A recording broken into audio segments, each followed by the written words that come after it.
times, that is a benefit that goes far beyond just not having to have a fear of spiders or snakes. And it was funny because I saw snakes everywhere I went, which was kind of interesting, the fear of the snakes. I'd be on the trails, people would say, I haven't seen a snake around here in 20 years. But you would I'd see 3 of them. You know, on a mile hike, I'd see 3 of them. They were we were like magnets for each other, and now Well, I never but see, that's snakes. the thing, right? That's the subconscious doing its job. One is, if it knows that it has to protect you from that, then it's going to be looking for them to a degree that other people who don't have that issue, it might not be, they say they haven't seen one in 10 years or whatever. There's probably snakes out there. They just didn't see them because it's not their issue. Right. It could have gone right by them and they wouldn't have even noticed because they don't have an issue about it. But for the person who does, they will see it. Hey, that was good cueing to get me back on time. It was like perfect timing. Yeah, good job. You're getting so good at this. We're both getting so good at this. But we started the show, we didn't even introduce ourselves. We I know, just so started who playing. are you? I know. I'm Brandy Jokiel. I'm a certified clinical hypnotherapist. And I'm Mitch Friedman. I'm also a certified clinical hypnotherapist. And we're NLP practitioners as well, and that's why we're talking about NLP today and how you can use NLP to have a happier, more productive, more fulfilling life. And make it fun and easy. Oh, fun and easy. It's got to I'm be all fun about and that. easy, So that was Patrick Singleton, Master NLP Practitioner, talking about how we establish fears and phobias in our mind, how that gets established, our survival mind, the subconscious mind doing its perfect job to keep us safe, but sometimes it gets a little bit adamant about it, and really easy ways that we have to clear those phobias and those negative feelings around traumas that have happened to us. And it is a really easy process. Patrick did actually a demo on the last show, and it's a fun process. It takes like 15, 20 minutes, the process Patrick's talking about, trauma reversal, phobia reversal, and it's really fun. I know last week he did it with the going back in the movie.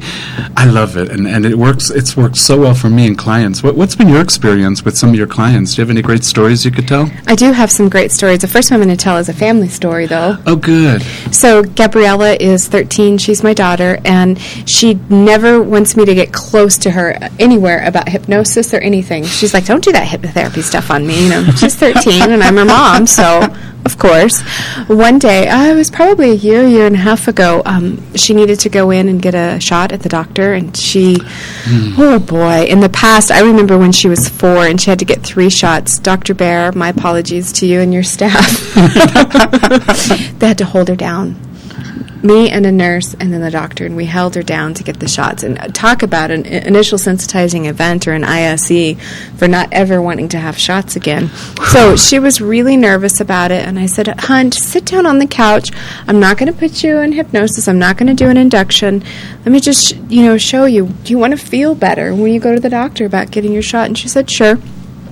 So I ran the trauma reversal. I gave her some guided imagery about her arm being like a puffy white cloud.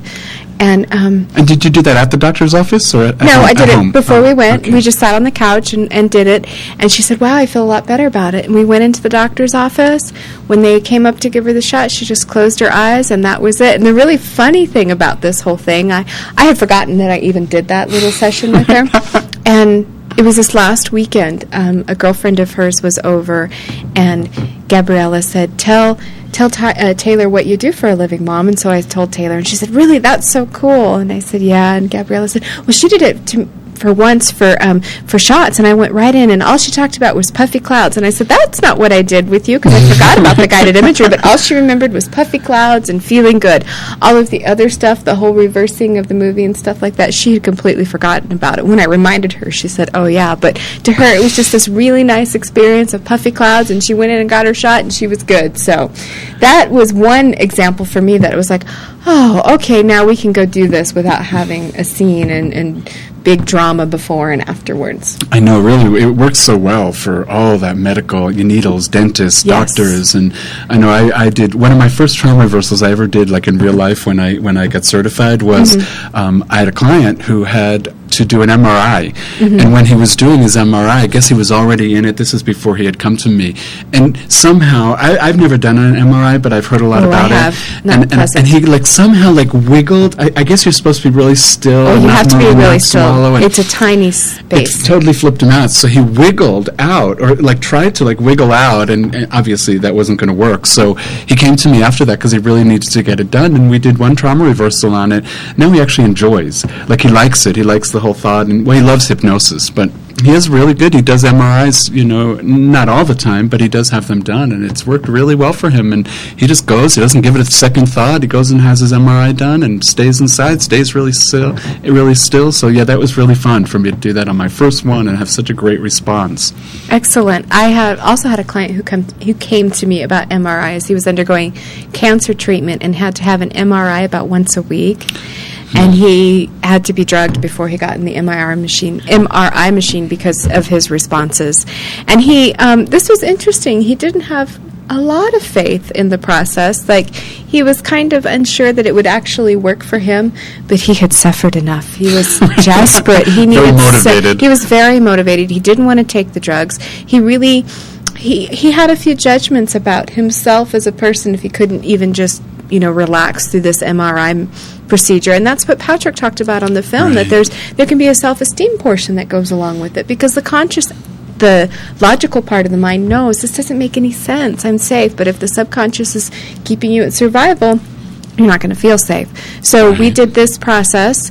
Plus, we added something called spatial anchoring, which is about really getting into a feeling state color. That doesn't make a lot of sense. Why don't you explain what that is? Well, it's just stepping into, getting into that really good feeling of what it feels like, whether it's confidence or step into appreciation, just something a time when you're really proud of yourself, and get into that really good feeling state, and then open your mouth and just breathe it in and give it a color. And when you give that feeling a color, the color becomes a perfect match for the feeling, so that you can use that anchor. Instead of having to search for that feeling again, you can just breathe in that color, breathe in that purple, and the feeling comes right back. It's so amazing what you can really use that for. And I get really creative with my clients when they pick their color, and it could be the feeling that they're going for could be calm or confident or safe or whatever it is. And then I say, okay, choose the color that matches that.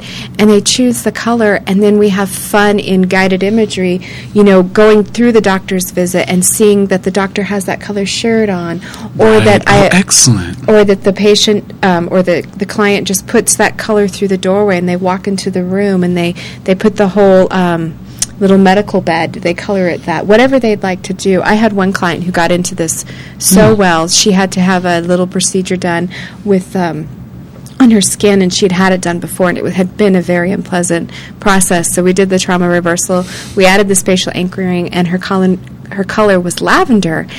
And she noticed how much lavender was around her right after that session. She even found a lavender rock that she carried in her hand. And when she went back to have the procedure done a second time, she said to me it was a completely and totally different experience. So this is one of my favorite things to use for people who are undergoing medical treatment and are feeling... Yeah, because we've gotten, we go to the doctor, we've got all these diagnoses and all this bad news. I mean, we go to the doctor when we're not feeling well, so usually the news we're getting is, really is a perfect match for that. Mm-hmm. So we have all these dramas about that. I mean, each time we go to the doctor, something's wrong. So it is great to just walk into the doctor's office feeling confident, empowered, and just feeling really good about yourself, and not, expecting good results instead of expecting some kind of, really horrible news. Really go in feeling more empowered, with more resources. What is expected tends to be realized, one of the mental laws of the mind. That's right. So it's a great feeling helping folks feel better and having more positive expectations in those kind of sticky situations. And it can show up not in, I had a woman once come to me. She was going on vacation, and she hasn't been able to swim. She had a big trauma happen to her when she was a little girl in this whole pond thing, people making fun of her, and it was deep and dark and scary. And so she hasn't been able to swim since then, and she was going down to, I think it was like the Caribbean or the South Pacific or someplace really exotic and tropical, and she was going with a bunch of people and really wanted to explore and do snorkeling and have a really great experience in the water.